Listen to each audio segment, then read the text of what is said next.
president to illegally lobby foreign policy goals of the United Arab Emirates, and then also accused by prosecutors of lying about it when he was questioned by federal agents in June of 2019. Elie Honig is here, a former assistant U.S. attorney for the Southern District of New York.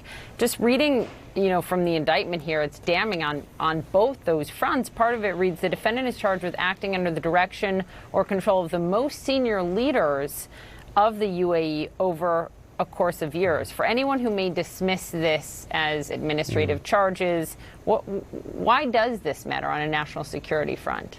Yeah, this is a federal crime, Poppy, because it threatens our national security. It's not necessarily illegal to lobby the United States government. It's not necessarily illegal to lobby the United States government on behalf of a foreign country. But it is illegal to do that in secret without registering. You have to register with the Justice Department. The fact that Barrack didn't do that, and it was very close to the president and in position to, and actually did influence our national policy, our foreign policy. If we don't know that, that's what a secret agent is. That's a threat to our national security. Yeah, you're gun for hire, right? You're representing another country's interests for money. We've seen this with other members of Trump's circle, right, not registering.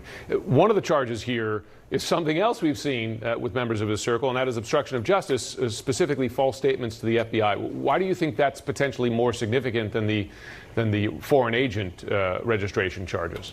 Yeah, two reasons, Jim. First of all, the obstruction of justice charges on their own actually carry a higher potential penalty than just the foreign agent charges. If he's convicted of both, they'll sort of merge together to give us a higher sentence. But second of all, it says a lot about Tom Barrack's state of mind. It suggests that he lied. Look, people lie for a reason when they talk to the FBI. And if you're a prosecutor, you get to stand up in front of a jury and say, folks, he lied to the FBI. He did that because he knew what he was doing was wrong. He knew he had something to hide. That could be really powerful evidence. Just to be really clear here, he has not entered a plea yet, but his team, a spokesman for Barrack, says he plans to plead not guilty. So I just want to make that clear for our viewers. But given what they have here, which is emails and text messages and a lot, what would a defense here be, Elie?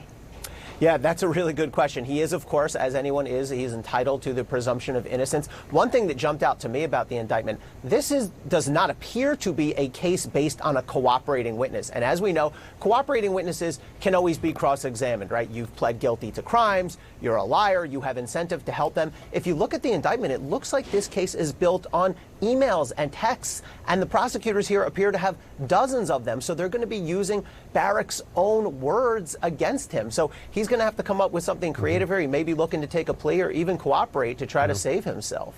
Yeah, it was interesting. Looking at that list of Trump associates that have been charged, one thing several of them have in common, pardons by the former president. Of course, that former president no longer in office, something Barrack can't have right now.